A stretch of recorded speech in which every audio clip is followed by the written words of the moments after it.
about 10 seconds. Hello and welcome. My name is David Paul from Going Beyond the Illusion, and I am with, as ever, my fabuloso business partner, Mr. Rob Yates, who sometimes I refer to as being Roberta, but that's normally on the weekend.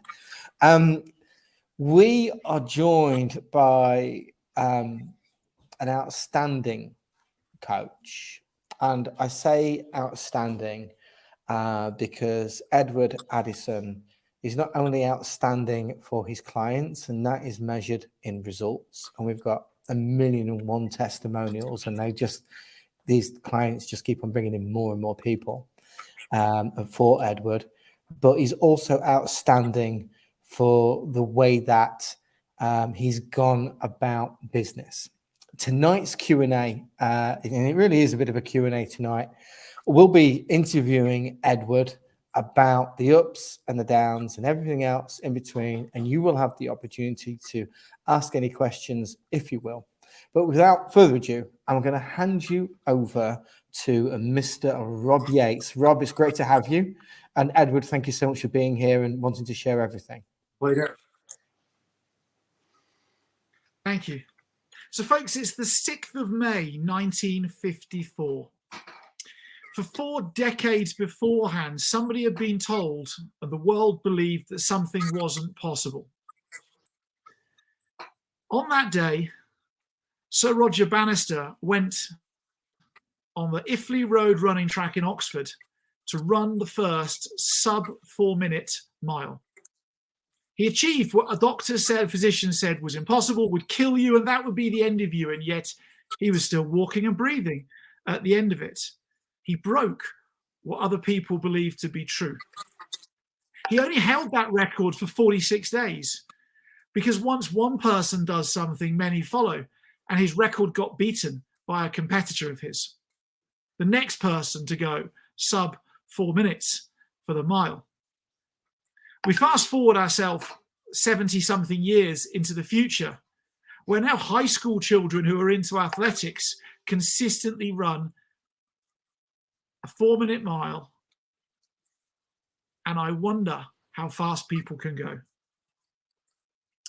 So tonight, our only purpose of being here is to find out from Edward, how he went and built a coaching business of now over 100 coaching clients, gaining the last 70 in just the last 2 months, and how he did it without funnels, without paid for social media marketing, and let his coaching speak for itself.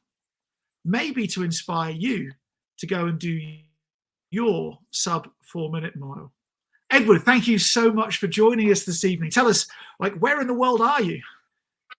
Pleasure. I'm in the Scottish countryside, in the Scottish borders, just on the Scottish-English border. And it's a pleasure to be here, guys. Thanks for joining us. Now, you're in a special room in your house. I know this because we've spoken lots in this room. Tell us about this room that you're in. This is what I lovingly call my war room. I think if we discuss kind of my journey, then it comes into it. But I decided that if I was going to make this coaching group work, then I needed a space that could be clean and clear. And I'm currently surrounded by giant school whiteboards that are for lists upon lists and keeping track of everything. So I plot and scheme in this room, and that way I can stay out of the way of the family and not get my butt kicked for putting everything everywhere across the house. And it keeps my head nice and clear, so it's a big help to me. And all that stuff on the board behind you, those are your people, right? Yes, it needs updated, but that's 70 or 80.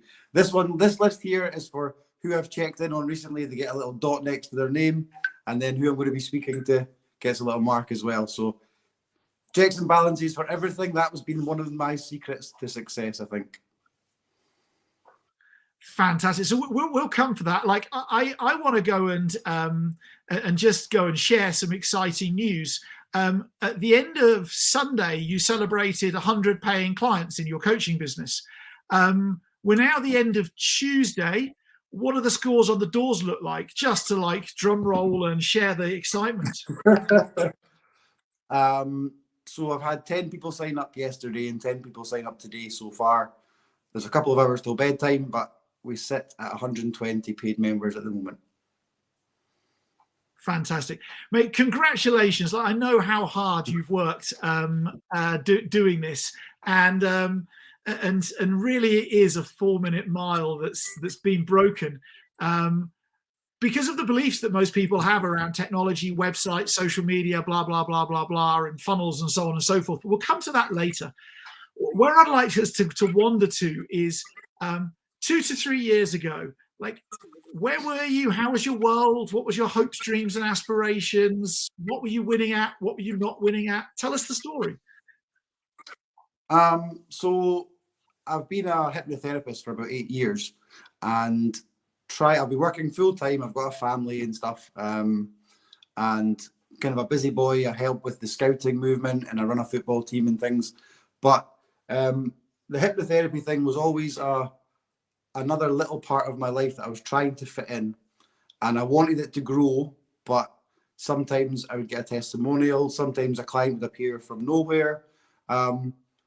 And really, I found myself just shooting in 1,000 different directions. Maybe it's Instagram posting every day. Maybe it's, memes on Facebook to get people laughing. And I was just trying thing after thing after thing, just wandering in the dark in the hope that clients would just fall out of the sky. And they didn't. I would say that at times I'd have a client a month, or in a good month, a client a week. But there was no consistency, no building of anything.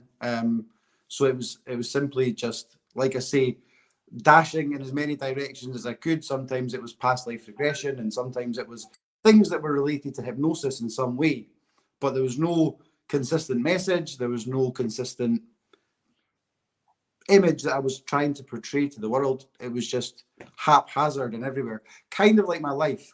And you'll both know this from the phone calls that you get while I'm, here, there, and everywhere in life sometimes, that my life is busy and I'm all over the place, sort of physically quite often. And my headspace matched my physical world around me.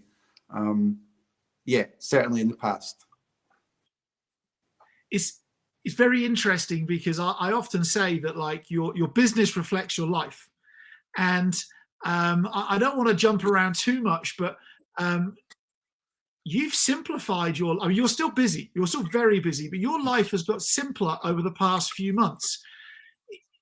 Is that like in proportion to the growth of your group? Simplify the life, get a better coaching business, or how's that work for you? I think I have learned that my business will be as successful as matched equally to how much commitment, energy, organization, which is my shadow work, being organized and being structured and things, and finding the time and putting in the work. And my life has just panned out simpler. It's just, with my clear focus on one thing, everything else doesn't feel so everywhere and so intense all the time. So I think you're absolutely correct. My business is reflecting my life, that it feels positive and happy, and there's a clear picture, a clear direction. And so, it's thanks to you guys, I have to say. No, we didn't. We made some suggestions that irritated you, and you did the hard work. Now, your coaching business, Weight Loss with Edward, is all around, as it would say, weight loss. Before we go into the business side and the coaching stuff, talk to me about weight loss. Maybe your own personal journey with it, and where you developed your level of expertise and everything else with it. Where did that all come from, and where did you learn this craft by, I guess? So about 4 years ago, life was even more chaotic than a couple of years ago, and I had put on weight. I was unhappy. I didn't feel like I had any control in my life. Life was just weighing on me in all ways. And I happened to spot a picture of myself at a sponsored event that I was with my son, and I saw me, and that was the day that I decided to address my weight just out of sheer horror and shame, I think, probably. But what I didn't realize was that as I started to learn about intermittent fasting and when to eat and what to avoid, I realized that suddenly I had something that I could control in my life. And that was when I eat and what I avoid.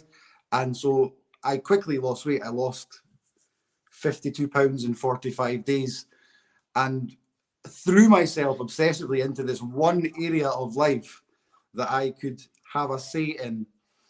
And it just spread through across my whole life, that I started to take control back in different ways, started making small changes and then big changes.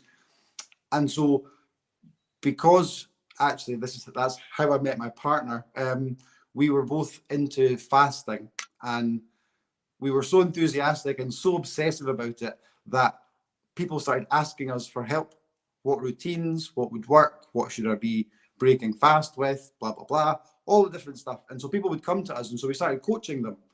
Not formally coaching, just answering these strangers that would get in touch, because we'd been asked to run a website about fasting because we were vocally so obsessed about it and enthusiastic about it.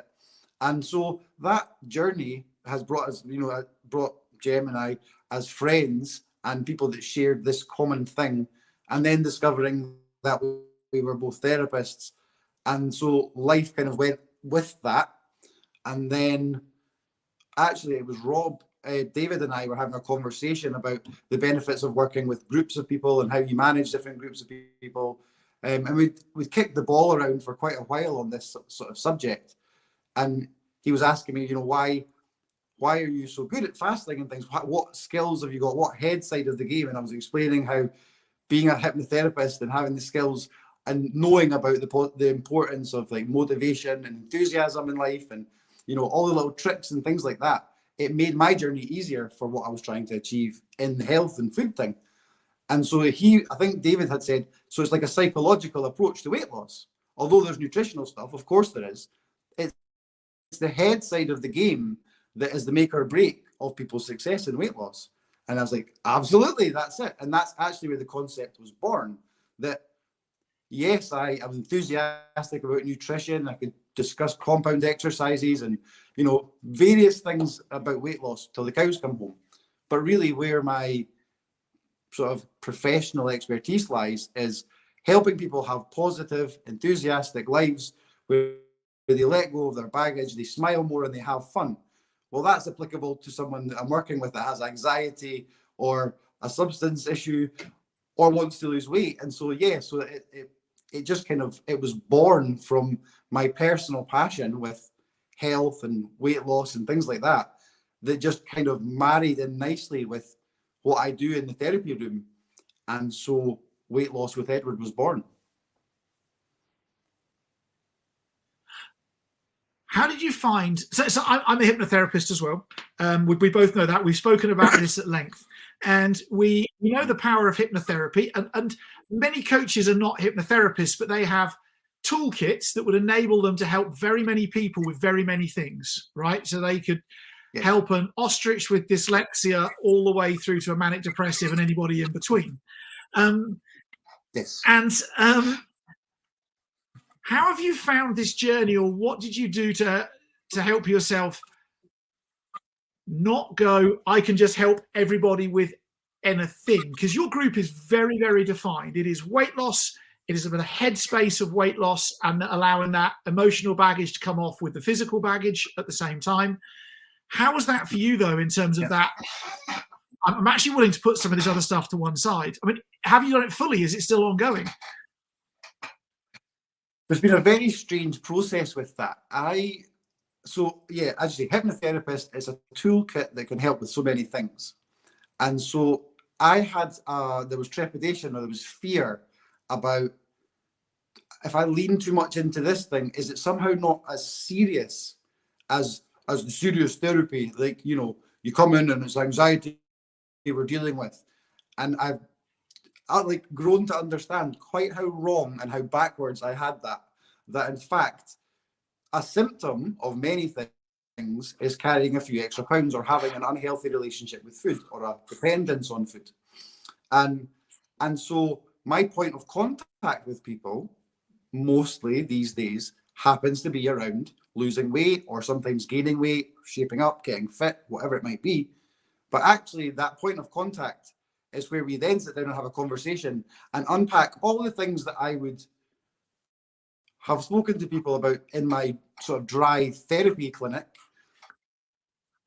but just coming at it from another direction. And so, you know, if I asked 100 people, how many people have anxiety issues and want to do some work on it? Everyone sits quietly, maybe one or two are brave enough to put their hand up. But if you ask 100 people, how many people would like to lose a few pounds and feel awesome? Many, many hands go up. And then opportunity comes to build relationships, and then the toolkit to deal with, oh, insomnia. Why is there insomnia? Oh, there's anxiety. Brilliant. Let's have a hypnosis session and we'll get rid of that anxiety. So it's I know the word can be a bit of a buzzword and a cliche, but truly holistic approach to weight loss, because holistic for your whole life. If you sleep better, if you manage stress well, if your interpersonal relationships are good, if you're motivated and happy and dancing through life, I can't think of anything that would be harder to achieve because you feel that way. And so weight loss becomes easy and fun because life feels better, lighter, easier, and more fun. Excellent. I love that, and it's a true example of giving people what they want, and then afterwards giving people what they need. Right, the weight loss that you're saying is a conversation enabler that wouldn't have been there otherwise. That's right, absolutely. So many people out there are at this tipping point, like of do I get help grow my coaching business or not? And you mentioned a while ago you played table tennis with David. Around the idea of working with David and going beyond the illusion to grow your business. Tell me about that. Like, how was that journey for you? Not in terms of was David any good or not, or so on and so forth, but like for you personally, that decision-making process of like, actually, I'm going to commit to this, and I am going to use somebody else's help to help me do what I want to do. Well, there was a conversation, as you say, text tennis with David and I, and a couple of conversations about, as I said before, the benefits of working with groups of people, and that you can bring in a social aspect and all the sort of intricacies of that. And actually, because I was looking at it as the wrong way round, as a hypnotherapist, what little aspect of hypnotherapy could be used and work with a group of people? And so I think I'd mentioned a past life regression group, and I couldn't conceptualize in any way how I could provide content in an ongoing way for people in relation to past life regression. Give them a past life regression. That was, you know, and I still don't have an answer for that, to be honest with you. But that conversation just organically flowed into a conversation about weight loss, and obviously my enthusiasm about it had come across to David. And I think he mentioned that he knew someone that had run a group or blah, blah, blah about, you know, weight loss. And suddenly like a penny dropped. And I thought, the information that I've been giving to the last 500 people over the last 4 years has been fairly consistent, and it's only tweaked to be personalized to them. So there is a standardized amount of information, or an amount of information that can be standardized to have one picture while being individualized within that. And weight loss is a long journey. It's not a thing that you do. It's learning. It's learning about yourself. It's learning about nutrition. It's learning how to overcome. It's learning, you know, a first aid kit for when life gets stressful. And so that, in my mind, it kind of wrote itself to an extent. I underestimated quite. There's a whole bunch of questions. There's a whole bunch of questions coming up. Yeah, there's a whole bunch of questions coming up, and I will get to them. But equally, I want to get to them in the timeline of the story, as opposed to just jumping about. If that's okay with people. So if you've asked a question in here, you will get your question answered. That's my promise to you. But I want to go this in like a story through Edward's journey, because I think otherwise we'll jump around all over the place, and you won't get the clarity you want to. You'll have all of the jigsaw bit puzzles scattered all over the place as opposed to together. So keep putting your questions in, because that's going to make my difficult journey to try and my journey difficult to try and find the right questions at the right time. But if we don't get them answered during the section, we'll have the Q&A at the end as well. And thanks for some great questions. Rob, Edward, please continue with your journey. And whoever has got a question right now, write it down at any time, and Rob and Edward will be able to see them and get to them. Don't worry. Cool. Bart says, you drive, Rob, no rush for the questions. Excellent. I will do so, sir. Thank you. Bart, I can't wait to see your funky dance, by the way, one day when you hit 100 in the next few weeks, because I reckon it's going to be a going beyond the illusion, like I hit 100, do a dance. All I want to know is, what does 1,000 look like? Because that's going to be more than just a short dance. Anyhow, so, Edward, so you joined David, and tell us about those first few weeks of joining Going Beyond the Illusion, getting some support around marketing linked to weight loss. You got off to quite a quick start. Yeah, I did. Sometimes I'm a bit of an impatient fella. I like to do things. I'm working on that. But when when it was recommended, start a group. If we're going to get going, start your group, And I didn't kind of stop to check, and I just made my group. I just created a WhatsApp group, and there it was. It was just like it existed straight away. And because I'd helped a lot of people with weight loss in the past, and I know a lot of people. I just asked a few people that I was comfortable asking, do you fancy coming on board? I think I gave a little bit of discount, and quite quickly, I think I got maybe 8, 9, 10 people in the group, which was very exciting and wonderful. And so, yeah, that was good. And then it kind of developed over, I don't know, the next month or two, probably up towards 25-ish, 25 to 30. And then everyone left. And then, well, not everyone, but 2 joined, 8 left, 1 joined, 4 left. There was it wasn't going well, and so I would claw back up and get some more in, and then some would leave. And I was basically putting my fingers in my ears and closing my eyes and going la la la la la la. More will join, but I just hovered and hovered and hovered, possibly till Christmas time. Or maybe even just after that. And it felt like I could never find enough time in life, running after the kids and football teams and beavers and things like that. And it just felt like there was no time to do a better job. But people had joined, so I'm doing the right thing, obviously. But for some unfortunate, unlucky reason, people were leaving. And so due to financial constraints, I think I came to you guys and I was like, look, I might not be able to continue with your support. I just don't think finances will allow. It's not quite happening. It's not quite working. Blah, blah, blah, blah, blah, blah, blah. So David and I had a little chat. We'll come on to yours and David's little chat in a second, because that I think Bart asks, like, what was the tipping point at some point in time. We'll come on to that chat in a bit. So Tonya asked, what was your journey to reach people? And talk us. You mentioned at the start that you went to some people you knew. That was the first 8 or 10, right? How did that feel, going to people who you already knew to offer some support, advice, guidance, and coaching? How did you approach them in a way that didn't come across as like used car salesman trying to sell a broken down Mondeo to somebody for too much money? Probably by choosing the people quite carefully. And so there was a close enough bond that it was like, hey, dude, fancy checking this out? It's amazing. And there was already that level of closeness that wouldn't be particularly strange. So it was within a comfort zone, a subject that had been raised probably 1,000 times with that person. So it wasn't like out the blue. It was within the confines of safe to speak to them about it.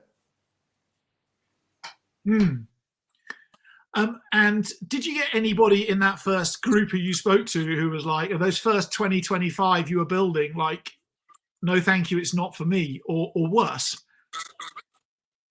Yeah, I still have some people who were among the first group that I asked, that sometimes I go back and say, how's your journey going? And it was people who loosely connected through my work, family members of theirs who had mentioned that they wanted to lose weight in the past. Yeah, they there was plenty no's. There was a lot of, oh, that sounds good, and then dead air, tumbleweeds. And yeah, sometimes I went back and asked again. Usually I didn't. I just sort of closed my eyes and prayed that one day they might get back in touch. They didn't see the message. Even though it read as open, they didn't see the message. How did you, I'm just curious about this, but how did you navigate around that bit of somebody saying, so you think I'm fat? You know, that bit, because, you know, you run a weight loss group, so it means you've got to go and talk to somebody who could do with losing a few pounds. Like, anybody get upset about that stuff? I'm just being curious now. Yes, they did. When I started tagging people in to posts to try and spread the word, I got a few messages to say, what are you trying to say? And so quite a bit of backtracking and trying to talk my way out of situations there. Now, it's you tried up until Christmas really hard to try and use social media with pretty much not a lot of success. But one thing substantially changed in the past 8 to 10 weeks, where actually social media has become your friend. What have you identified that difference to be? So I thought that I could generate things that were good enough to draw people in. I don't believe that I can do that anymore. Basically, the route for me to make social media work for me is to love the hell out of my group, have them feel the love that I'm giving them, the time, the care, paying attention to their life struggles, because when we explore weight loss, passing of family members, job interviews, various, children getting bothered in school or health things, all this comes up. So building a real relationship, it's not a sale, it's not a trick, it's not a game. It's building a good relationship with someone and really giving them what I would call love in the broadest sense of the word. And then because they feel that love and they're also getting the results, because I'd like to think that the group actually gets results, they are in a position where they're happy to say, I've lost this and I want to tell everybody because, I'm delighted with it. And it's a pleasure to help Edward because that guy's awesome. He helps me out with everything. He's talked to my dad who's, having this problem. And so there's a direct correlation between the more love and that's actually the answer to all of your questions. The more love I give to the group, the more I give of myself to the group, the more, as Rob and I discuss pretty much every time we speak, the more. So the more you give to it, the more that comes from it. And that's what my social media page is. Every day, 2 or 3 testimonials from group members or sometimes from therapy clients, and then shouting people's results, them themselves, and tagging me in, or me doing it with their permission. And they love it, and everyone else in the group is singing their successes, because the bigger the group is growing, the more love is shared among the community that is the group. So it's not me trying to give the love to everybody in there. It's starting to self-regulate the love, and the love is growing exponentially actually as the things go along. So it starts with what I do for the group, and then social media works for me. I think that's so interesting, because I'm hearing several things there that go against like common thought around social media. The first is that you personally can't generate the content to bring you clients on social media, no matter almost how hard you tried. And yet do a good enough job as a coach. 5 years. Yeah, that's it. But do a good enough job as a coach, get the clients the outcomes that they desire, they will shout on social media for you, and that will bring you business. 100%. It's the truth. It's a fact. It's a fact. And then the other thing I notice is that all the posts you do these days, it isn't blogs, it isn't videos. It's literally a post saying, "Congratulations, Pauline, you've lost this much weight in these so many days. I'm so proud of you." Yes. My old sort of, is it your feed, or is that what they call it on Facebook? It used to be, "Come join my group, please. Discount off. Win a competition for a free month." It was me saying, "Please come to my group. Please come to my group." And I felt embarrassed that my family were seeing me. I didn't even think of it as begging, but me always punting my group. Now, it's still about my weight loss group all over my social media, but I am completely happy. I'm delighted with every post that every single day there's usually 2 or 3 big losses, big celebrations, all, so I'm delighted with the content, because I think, bloody shout it from the rooftops, you're doing amazing, which only helps with their confidence and their self-esteem and putting themselves in the world, which is part of, growing self-value and not wanting to hide in the shadows. So that's the holistic approach to weight loss that I'm talking about, that it's healing all of you. And one of the byproducts of healing all of you is that you lose some weight because you no longer feel the need to comfort eat. That sort of thing. Cool. So I'm going to come to Heidi's question in just a second, but I want to go and play with something Bart asked a little while ago. And Edward, your journey's been one of two halves, and you alluded to it, right? There's like the September to end of January period, where you kind of got up to 38, then dropped to 23, then you got up to 32, then you dropped to 24. It was a battle. There was then a turning point with it was actually a Facebook Messenger message, I think, from David, and then we've had a bit of rebuilding and then 2 months worth of acceleration. But how are you viewing that group up until sort of end of January time, until you said, "I want out"? And Dave is like, "Well, of course you do, blah, blah, blah, blah, blah." We'll come on to the blah, blah, blah bit afterwards. But what was your then perspective on the group? My then perspective on the group was, it's good enough. It was bare minimum input and hopeful expectation that people should stay. That's true. And I wasn't sitting thinking, haha, I'm doing nothing and they're staying. I wasn't like feeling like a snake oil seller that's successfully doing this scam. I was complacent. That's what I was. I was complacent. There's an interesting thing that happens to everybody, and this does kind of link to Heidi's conversation, is that there is a logical approach which says they're paying, in your case, Edward, I think $1 a day or £25 a month, and that means you don't have to give them any value or any love. Like, it's a low-level service, it's a low-level price for a low-level service. And It's interesting that produced a battle of a business as opposed to a delight of a business for you. Tell us about the conversation with David. Let's just get it out there. Well, maybe I can tell you what I said roughly, and maybe David could tell you what he said. I'm not sure. No. Okay. Well, then I can rephrase it as carefully as I can. So I see there's 2 parts of my business. There's up until that conversation, and then there's since. Absolutely night and day. And so I was making excuses. I was blaming work, life, finances. It's too much to expect to speak to group members all the time.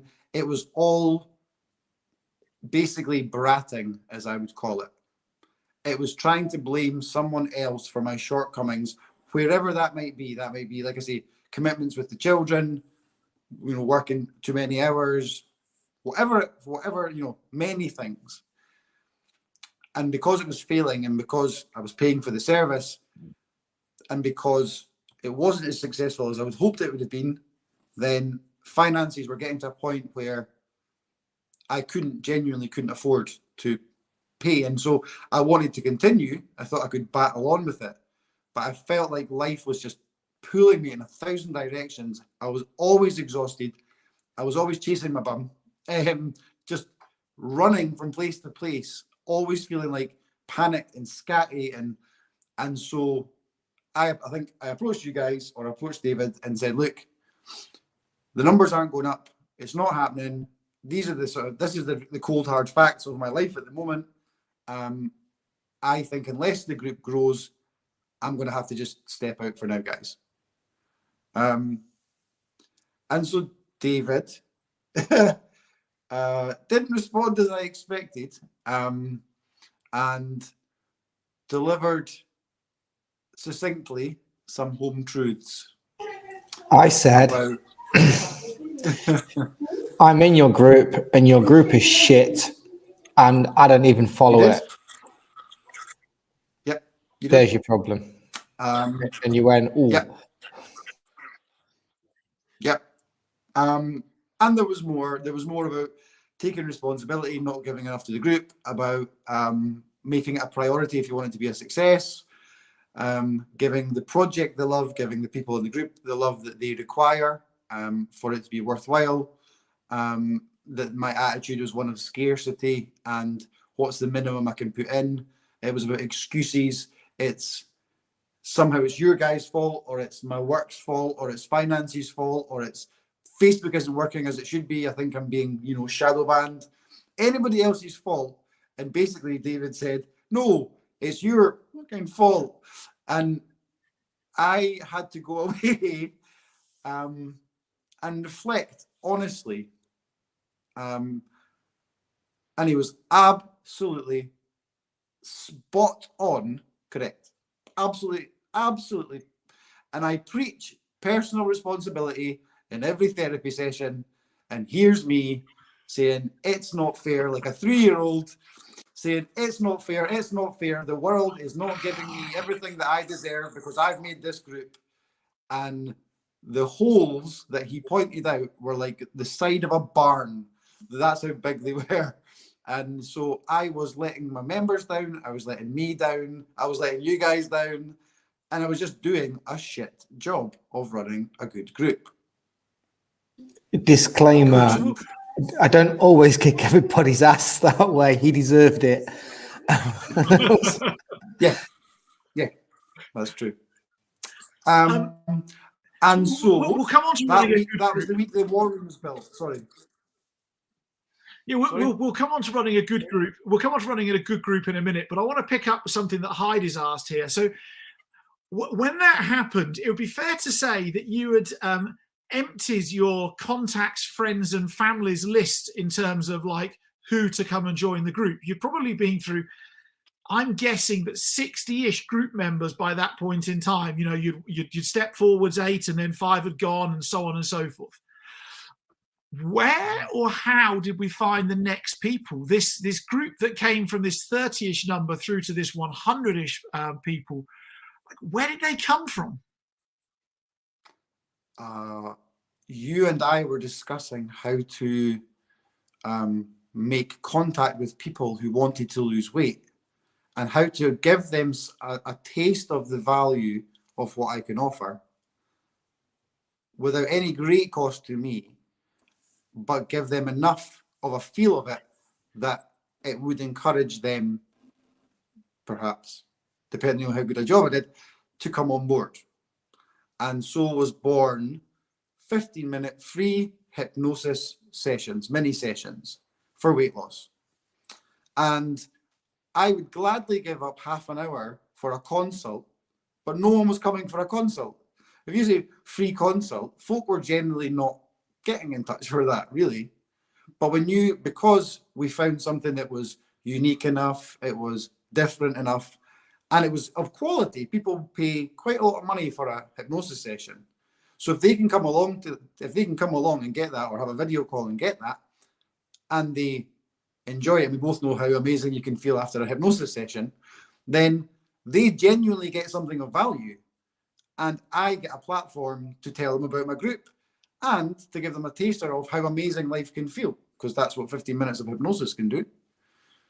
And so I think that was a turning point. And then because some people had reached out and asked to join, and I was happily doing it, I actually had a lady come for a 15-minute session, and I happened to have an hour and a half free because I didn't have an ex-client for an hour and a half. And so we sat and talked for an hour and a half. And basically, I threw the kitchen sink at her about it was basically a counselling session, a hypnotherapy session, and a full rundown of every aspect of my group. And she was quite happy to chat. I was quite happy to chat. And by the end of it, she signed up. And she also said, actually, would you like to come and work for my establishment? And also, I'm going to shout from the rooftops about this because I think this is fabulous. And so that started the momentum really quite quickly. And so doors opened because I happened to give a little bit of love. And because it was no skin off my nose, I would have sat and twiddled my thumbs, maybe sent a couple of emails for an hour and a half, made another cup of coffee. But instead, because I've given this lady a little bit of value, rather than thinking I can squeeze £50 out of her if we just talk a bit longer or whatever it is, thought, well, just you guys keep saying it. Give love, give more love. You can't give too much. And when you do that and it's freely given, magic happens. Actual magic happens. I think the thing is that we're very used to today the word influencer, right? We're used to the word influencer. We think it's some chick on Instagram maybe or somewhere like that, right? And I think that we have to recognize that every client we have in our business is a legitimate influencer. And the more love we give them, the more love that influencer has to pass on to other people about us and then bring people towards us. There's another thing that started to happen with regards to reaching out to people, and that is public speaking, which I realize we've spoken about today. Like you've done your first talk to a group because you spoke to, I think, was it the ladies who run the nursery school or something like that your kids go to, or the play group or something? Yeah, a play group, yeah. So tell us about your first talk. You spoke to the ladies who run the play group, said, hey, I do weight loss. Can I chat with some of your mums? What happened? Yeah. So the lady, sometimes I chat to the lady that runs it. And so she was aware because she knows everyone in the town. She knew that I was working with some people locally. And so I said, well, do you think some of the mums might be interested in just a little talk about it? So she grabbed a notepad and went round every mum and got like 11 names in like 2 minutes. She's just like, you're coming, let's make a night of it. And so it was born. And then 3 weeks later, the date arrived. And I don't get nervous too often. And I was nervous. They sat in a circle, so I didn't know where to stand. So I had to sort of navigate my way through that evening, shimmy them a little bit that way. And I spoke, and upon reflection, didn't do a great job. That, yeah, I could do much better. But dialogue happened, and one of them was just there to chum their daughter, and there was 11 there in total, and 10 have signed up, but not the mum that was just there to accompany. But everyone else has joined. So it went okay. I don't think you realise this. I don't think you realise David and I have both sold from stage, and I'm going to tell you that pretty much that's like a 97% conversion rate is exceptional from talking. Right, there isn't. Tony Robbins doesn't get anywhere close. Like, you can get all the big names in a room together, they don't get anywhere close to 10 out of 11 people. So, like, you might have felt like you could do a better job. Like, if you do a better job, I can't wait to see rather what that's going to look like. I said to you, Rob, that I would give myself a C-, and I'm not being self-deprecating. We've had discussions, and you guys have had training sessions, And I was sitting with my head in my hands at the training session that you were giving, because I was like, I did that wrong, I did that wrong, I did that wrong. And I've got a list of 20 things to avoid that I did on that first talk. I was arguing with a woman about carbs and ketosis. I'm not getting into an argument again, you know, but we live and learn. And that's also the biggest thing that I've learned, probably the biggest thing, apart from the love thing. I love things not going right now. And I never thought I'd say that, and it maybe doesn't even make sense. When someone leaves my group, in a way, I love it. Because as long as I can find out why, the group gets better. If I do a bad talk and people are like, as long as I can find out the why, what was it that wasn't good? As long as you can identify it somewhere, that's where I learn my best. When David kicks my ass, that's where I learn my best. Because people saying great, great, great, great, great, great, great, there's no learning in it. I really appreciate the negative. I don't see it as negative, but the constructive criticism that comes from things not going to plan much more than smooth and steady. Smooth and steady's easy, but it's not where growth comes from. So you've used the love word a lot for like the change after David's gentle conversation with you about how the group could be, you know, a couple of % better, you know, in a very subtle way, like he has a habit of being on occasions. And you said basically like you've poured more love in, right? Yeah. Can you explain to people what that means in terms of like actual activity? Like you haven't slept with them, so that's like a bonus. That's a good thing. But like, what's that more love look like and felt like to them all? Okay, it's maybe better to describe what I did and rather than try and speak for what they received. But what I would say is my attitude of, well, the most that they can get is half an hour chit chat on the phone every 2 weeks. Me defending my space to not give too much was the old attitude. Me saying to the group, if you need me, I'm there. Now, in real world terms, they know that I'm at playgroup, I'm at Reavers, I'm driving just now, I'm in the supermarket, I can't talk. The group don't expect me to be available 24 hours a day in real world terms. Of course they don't. They're realists to an extent. But the message that I communicate to them is, guys, I'm here. If you message me at 3 o'clock in the morning because you're freaking out, I might not get it at 3 o'clock in the morning. But when I wake up, the moment my eyes open and I check my phone, I'll get back to you. So it is me saying, I'm here to make this journey, in this case, weight loss, but really it's so much wider. I'm here for you guys. Whatever that looks like, if it ends up being bloody marriage counselling because things are going really bad, and in some way, you know, it's tied to weight loss because it's tied to your life, and I'm here for your life to be better. And that's not really being limited in any way. It is in temporal, real world terms, because there are only so many hours in the day and there's only one of me. But yeah, so it's an attitudinal change, I think.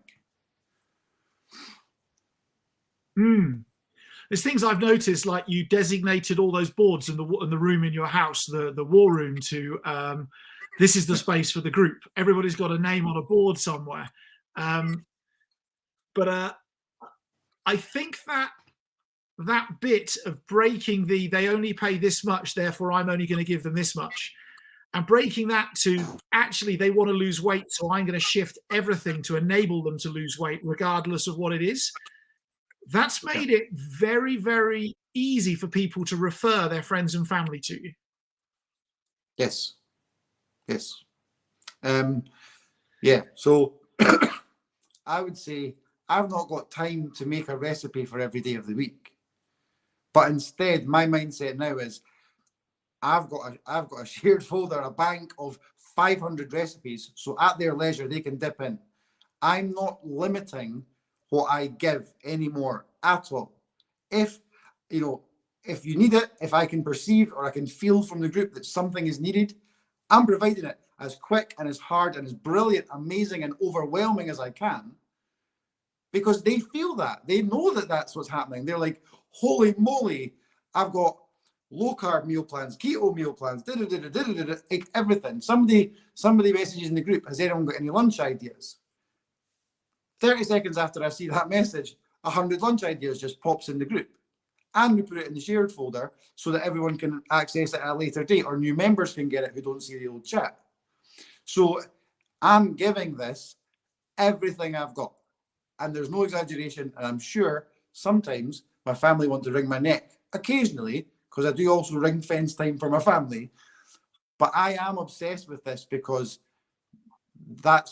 this is what I want to do. This is what I think I can reach. Maybe 1 million people. Maybe I can improve health, mental health, and knowledge about nutrition and well-being in Scotland by 10% in my lifetime. And I don't mind not there's a really cringe cliche that ideals are like stars, that you might never actually reach them, but like the seafaring man, they should guide you through your life. Like, I don't mind that I don't hit the target. I set the target so that I'm always working on and up. Does that make sense? 100%. There's something, Edward, that comes really, really powerfully across in what you've said there. And there's many out of all the things, but you mentioned about giving 500 recipes, right? For £25 a month to your members, like this huge amount of recipes. Coaches often forget about what their clients are paying for. And the reality is that if your clients wanted to go on ChatGPT, Google, or YouTube, they could get those 500 recipes for free, not from you. That'd be fair to say, right? Yes. So we often have this mismatch in our head about how much to give and how much not to give, right? Where's the line? Yeah. I'm going to say that you cannot give enough knowledge, because the knowledge you have, they can get for free. There is no value in the knowledge of a coach anymore. None. There is no unique information. You can buy it in a book on Amazon. You can read it on your Kindle. You can watch it on YouTube, ChatGPT. The list just goes on, right? So if we think we should hold back this exercise, what we're really saying is, I don't want this person, my client, to progress, right? Because the exercise you've got is free of charge on YouTube, right? There's nothing unique. And I think that's where the abundance scarcity mindset plays out for coaches. And I'm on a bit of one now. I'll come back to you in a second. But I think that's where the abundance scarcity mind is playing out in a misbalance, is we're holding back knowledge thinking that the client hasn't paid for it, where there's no value in that knowledge to start with. Right? Tell me, your clients, I mean, Julie asks, what success have you had of clients moving from the group into being one-to-one clients? How's that work for you? I mean, is it even, here's a question, there's two questions. How's it work for you? Number one, is it even important to you anymore? Number two. Means nothing to me. If someone needs my time, I give them my time. If they want to, and as much as it's really for them to feel that they're entering therapy, because how you frame things in your life is kind of connected to what outcomes you get. So if someone wants to come to me and say, I'd like to book 6 sessions of counselling because I actually am aware that I haven't got over my dad, we book them in and I say, well, half price, is that okay for you? For, my half price, my session fees. But actually the reality is, if one of, I have so many people in the group that don't get in touch, that I have to chase them because they're doing their thing, they're loving life, they love the group. They don't need, they're on a roll, they're in the zone, they're happy. I have others in the group who are struggling and they can't think of meals and this is getting them down and they're going through a divorce and they get my more time. I don't say, well, actually, that was a bit more like counselling, so I'll bill you. I just say, I'm here for you. And so those who have the greater need get more of my energy, and it manages itself.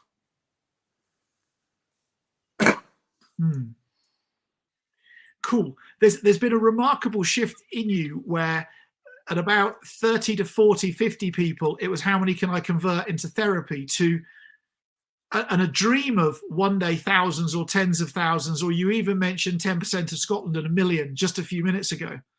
It's something's funny's changed over the past 30 or 40 people that have joined your group, where 1,000, 10,000 or 100,000 people working through what you do with you has suddenly become a reality. What was that change?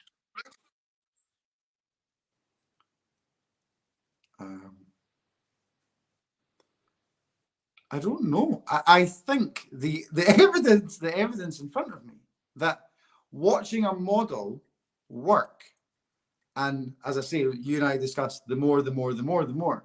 So I'm doing what I'm trying to do when I'm at 30. I'm trying my best to love them as hard as I can and give them all the content that I can and blah, blah, blah. And then as it's growing, there's more people that are there to give referrals, as I'm still giving all the love that I can.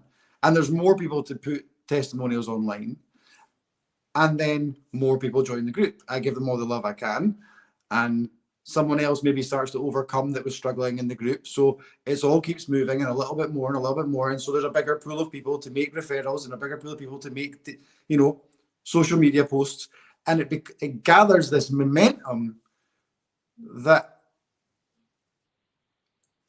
I don't see why that stops. Because for every person that they shout on social media that they happen to have moved from Liverpool when they were little, that then all their family in Liverpool see their amazing results, and somebody gets inspired, and then that's another pool of people, and so it just goes. So why not 1 million? Why even stop at 1 million? Really, I'm helping people lose weight. That's what they're coming to me for. And so when they feel the love and therefore they want to shout about it, why limit that? Why limit where that stops? Cool. So Heidi's got a couple of questions here. First of all, she says, are you still seeing one-to-one clients? Yes. Excellent. And I think she gets the answer. I'm going to tell her the answer. I said, or plan eventually to just focus on building the group for income. I think you just pretty much clearly explained where that's going to. But she wants to know, can WhatsApp handle all that content without the risk of it disappearing? And I guess that's something you and I have spent this last weekend talking about disappearing stuff. What did we build in order to ensure your group members don't lose everything you put in WhatsApp? How does that work? We have a backed up Google Drive shared folder. And so not only has it changed my group for the better in a way that I can't even verbalize, so that rather than every new member having to get caught up on every old recipe and everything, also there's one library where every single question that is fact-based or information-based, there's an answer that all you have to do is before you introduce them to the group, you add the information and if you're looking for any information, it's in the description of the group on a link. And so it takes care of so much that it still boggles my mind after we've been discussing it the last few days. It blows my mind what that's going to be able to do. It's funny, WhatsApp groups can handle 1,000 people. And we quickly worked out that a Google Drive could work for 1,000 people. And then we just move on to another WhatsApp group. Yeah, 5 WhatsApp groups. 5 WhatsApp groups, 1,000 people each. Love it. Julie asks, is the amount of conversation in your group hard to manage? I have to think there is a lot with 100 people in one group. How do you manage that? Half the group, no. 60% of the group observe because they're not particularly chatty people. And so some of them will thumb. If someone says, I've just weighed and 10 kilos off, this month, someone will do a thumb. Not everyone will say well done. And actually, when someone does do that and there's 30, that's amazing, so proud of you. I think that people really like that. Generally, there are kind of conversation topics. We actually sit quietly for a few hours when people are at work. Often it goes quiet. Then someone will say, I'm having this for my lunch. Is that okay? And they've got a picture of it. And then somebody goes, well, beetroot's good in vitamins, but it's a bit high in carbs. And so there might be a little flurry of conversation, and then it'll go quiet again for 2 or 3 hours. And then you might get evening meal times, and 3 or 4 people are putting it on, or someone screenshots their walking app because they've walked 10K straight after their evening meal. And so a little bit of chat of that, maybe a slight giggle or whatever. And interspersed throughout the day, there's little videos or voice notes by me, just partly shooting the breeze, either introducing the day or just inviting people to reflect on the day that's been, encouraging them to have a good night's sleep, have a thought about what you're going to do tomorrow. Just carry on the flow of the group. And it self-regulates to a large extent, especially now with the shared drive, where not everyone's trying to explain what their thoughts are on a tangerine. If you want information on a tangerine, it's all up there,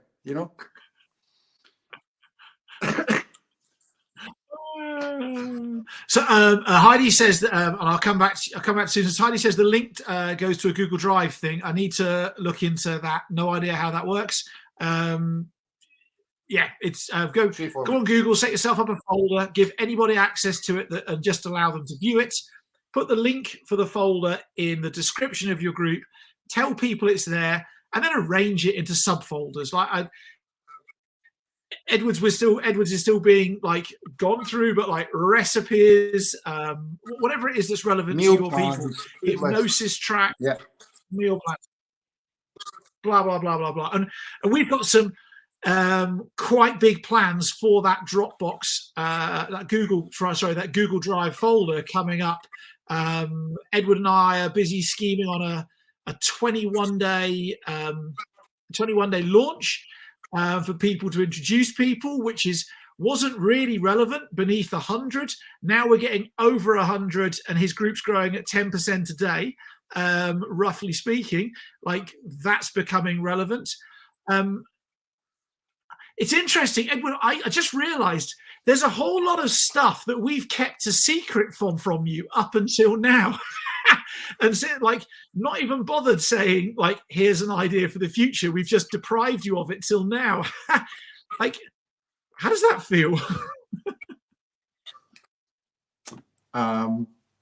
It's all good. It's all good. I have absolute faith, and I'm not being facetious, absolute faith that you guys know business. And actually, that's a really interesting point. I'd like to think that I know people. I'd like to think that I know human behavior, because it's kind of the work that I do, and it's what, as a subject, like a academic subject, I'm really interested in. So I know that part of my business, and I think there's a lot of therapists and coaches out there that can really, really help people. And I have said quite comfortably and publicly for years, I suck at business. I would see people for free, and I was shockingly bad at business. And every time I come to you guys, you have not an answer, the answer. And if I just, from minute one, in fact, David, when we started talking about 2 years ago, if I just listened and did as recommended, I hesitate to speculate where I'd be right now. Well, we'll find out in 18 months' time, hey? Because that'll be the answer. Susan asks, has it helped to be so to have such a specific niche, weight loss versus a general health coach? Yes, very much helped me. I wondered if, when we were going to maybe talk about this evening, I didn't even know that if weight loss was too general and not enough of a niche compared to what some of our sort of my fellow group members are doing. Because what I wanted to was, if you say to a group of 100 people, who wants a past life regression, half of them think maybe it's the work of El Diablo, half of them think it's, another quarter think it's nonsense. And suddenly the available people in front of you just get smaller and smaller and smaller. But when I say, does anyone need to lose a few pounds? 95 out of the 100 put their hand up. And so I thought that was quite a broad because it's, you know, there's a lot of people offering weight loss because there's, you know, unfortunately, people being overweight is a sort of epidemic in the world. And so there's a hell of a lot of people that need that help. And I find that's a very specific subject matter. You know, how's your health is a very, very big subject. Would you feel happier if you lost a few pounds? Is an easy conversation. It's not always an easy conversation to bring up, but it's a very specific, content-wise, it's a very specific conversation to have. That's cool. So Heidi's got a question here, and I'm going to kind of answer it on behalf of all three of us. Heidi asks, I can see how weight loss is what people want, but wondered how this works with mindset work, self-doubt, self-belief, etc. I know tight niching is so key. Heidi, if you reflect back on this conversation, what you'll notice is that Edward tried starting with the mindset, self-belief, anxiety stuff, and now gets to have those same conversations underneath the want of weight loss. And so when it comes to you niching, really what you need to consider is, what do my customers want to buy or want as a transformation? And how then can I have those self-doubt, self-belief conversations as a part of it, right? Weight loss, in my opinion, Edward, you tell me if I'm wrong, but weight loss is a mental health epidemic. Or yes. Correction, maybe obesity is a mental health epidemic. And so I think that we have, as coaches, we struggle in business when we sell the things that we can see that need solving. And we win in business when we observe the things that people want to part with their money for, and then we get to do the need afterwards. So that's a thought. Let's move on. Some more questions. Bart says, for newbies, one thing you'd recommend us stop doing and one thing you'd recommend us start doing.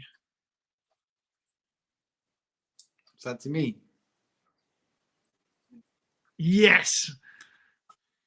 Start looking at the areas of your life, mind, behavior that you are avoiding, because probably the secret of success in your business is the thing that you're avoiding. Do your shadow work. Cool. So I'm going to wrap this up in a second. And Edward, I want to thank you so much for your time this evening. I just want to finish with this. If, other than what you just said, what would you say would be the most valuable thing that you personally have taken for yourself out of this journey so far that others could learn from?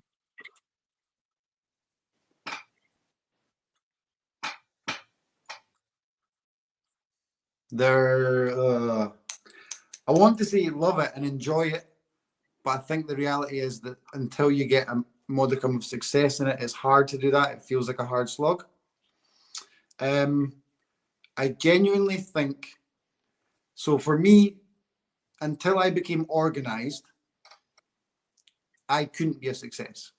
And my whole life, you could ask anyone, admin wise and things like that, I've always been disorganized. Genuinely find what it is that you don't do. Like, is it talking to strangers? Is it filming yourself? There are certain things required to reach the public and to make your business a successful one. And there will be things that you haven't had to address in life and you're still getting a success, whether it's professionally or personally or whatever. You have to work out the bit that you're not doing, and basically you're telling yourself that it's not important to do it because you found another way. Look at it and big girl or big boy pants up and do the scary thing and make that part of your routine, and you really like that about yourself, that you're finally doing that thing you've always avoided, and it makes everything else easier.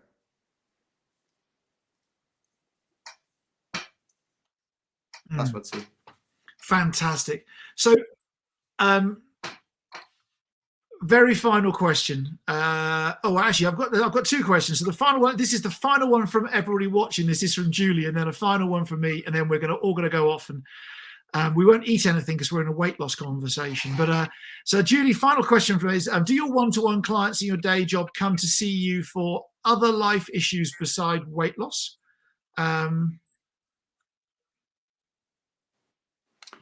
I don't have any more one-to-one clients for weight loss, because if you're getting in touch with me and asking about weight loss, you're joining my group.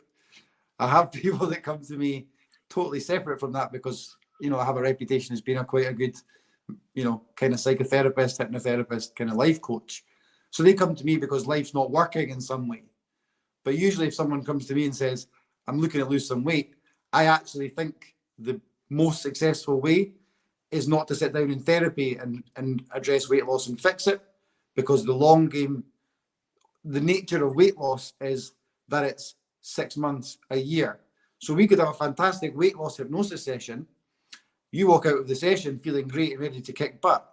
6 weeks later, 8 weeks later, the same pressures of your job, the same pressures of your family, the same routine, you're living in it again.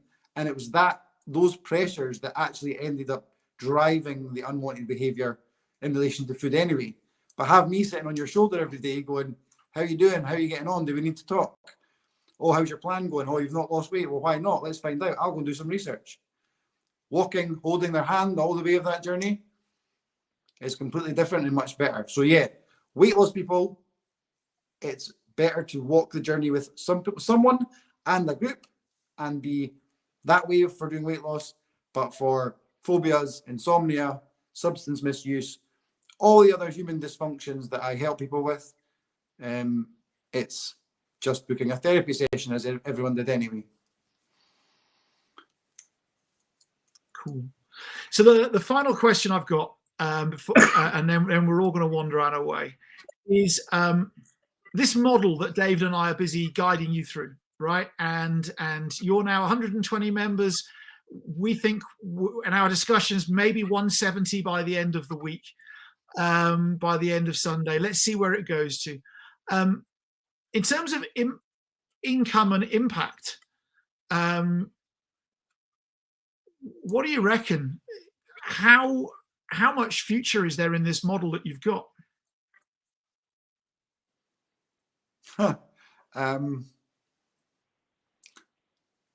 Life is looking more comfortable.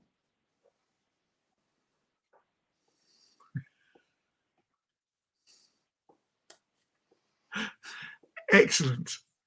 Excellent, excellent, excellent. So I want to thank you, Edward, so much for being an inspiration. I want to thank David for arranging this and pulling this together. And I want to thank everybody for joining us tonight to come and listen to Edward's story.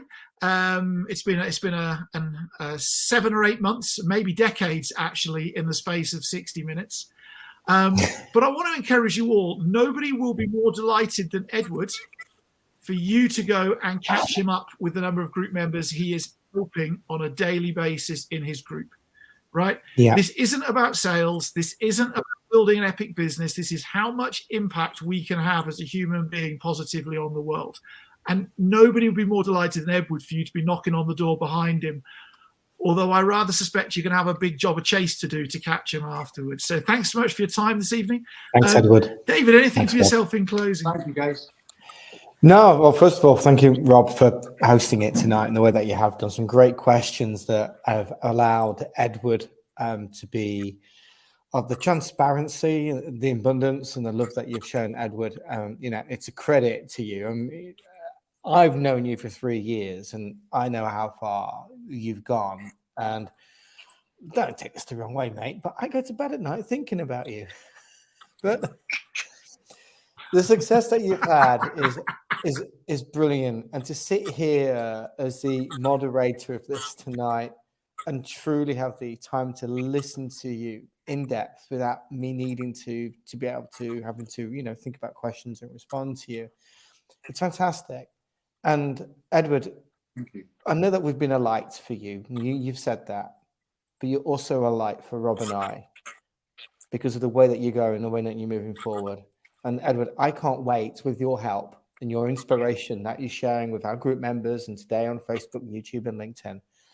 I can't wait to have more interviews like this with other people who are following in your footsteps, because you're not just an inspiration to the weight loss industry, but also the hypnotherapy profession and the coaches here and our group members. And I can only take my hat off to you and applaud you. You've been absolutely truly magnificent. But the crazy thing is, we're still in chapter 1. We're still in chapter 1. I'm realizing that. I mean, really, you know, you haven't even looked at beyond where you live and people are recommending you from around the country. You know, we haven't looked at other countries and people that need you, need your community, and need to do this together. I mean, we had a chat last week about the possibility of getting to 200 within 4 weeks' time. But, you know, you said earlier, we're probably looking at 150 to 170 by the end of the week. You know, let's go through summer. And you know what people are like, they're seasonal. And you get through the end of summer, you think, you know, people have been on holiday, they've had too many ice creams, too many beef burgers, too many beers. And I have got no idea what you're going to get to in September when kids go back to school and parents go, right, okay. And then again, you've got the next season. I mean, let's be realistic here. But by Christmas, it's probably somewhere between 500 and 1,000 people that you're in, that will be in your group. But I want to talk about impact, because that's not the impact. It's you have your client Alice, and Alice loses 20, 30, 40, 50, 60 pounds, whatever it is. But it's not just that. She starts to feel happier in her life, or Brian in his life. And that has that knock-on effect at home with their spouse, their kids, and the effect that it has around them. And their child goes to school happier because mum or dad are happier at home. They don't go, oh, right, I'm going to go to school today because mum and dad are happy. They see mum and dad being happy. So it affects their children. The children go to school. They put in that extra effort because they can do, because they're happier, because they're not bogged down with this hidden anchor of weight around them because they see mum and dad being sad. So that her daughter, Alice's daughter's happy at school. Her results improve. The teacher is happier because the teacher's happy because she wants to see Alice's daughter go to school because she's happy. The girl or boy who Alice sits next to at school, they pick up on Alice's daughter's happiness. That's the real impact that you're having. It's not just the client that you see. It's the people around them who you'll never see. And right now, with 120 people, you're probably positively affecting a bare minimum of 500 people. And I want everybody to remember that, because we're all coaches or mentors or therapists or guides, and we're here on this planet to lead our light. And one of the great things that you do is, and we haven't really spoke about this too much, it was mentioned early on in the first 10 or 15 minutes, you are the transformation. And because you are the transformation and live the transformation, your clients believe in you. It's not just the content that you share or the time that you give them and afford them and the celebrations that you do. It's the fact that you are doing it yourself, and that makes you believable. And that is how I'm going to end my bit tonight. Rob, you've been amazing. But Rob, would it be right with you if we gave Edward the last word for tonight? And thank you, Edward, so much. Yeah. Edward, close us off. Guys, thank you for this opportunity. I'm unaccustomed to any accolades, so it's not very Scottish of me to take it with any grace. But quite simply, I would not be here doing what I'm doing without you two. And I can't express to whoever's watching this the gratitude that I feel towards these two. you have changed. You just talked about the impact of people that you don't even see, but I believe that what we have done together will change my family, certainly my immediate community, because what comes with some financial freedom and an ever-growing group of people for losing weight is opportunity to, as I say, affect health in Scotland, certainly, in my local community. And I would implore anyone who wants to grow their business to work with you two. And I can't say it any more than that. I can't, throw in a few cliches and stuff. All I can say is thank you. And till my dying day, I will be more grateful than either of you can realize. So thank you for this opportunity, guys. Just putting a few things up here. A few people are saying thank you to you. Thank you for the interview. Thank you from the heart. This is so brilliant. Ladies and gents, you've just had Rob Yates and Edward Addison for the last hour and 20 minutes. If you're at home, give them a round of applause. Thanks a lot, everyone. Good night.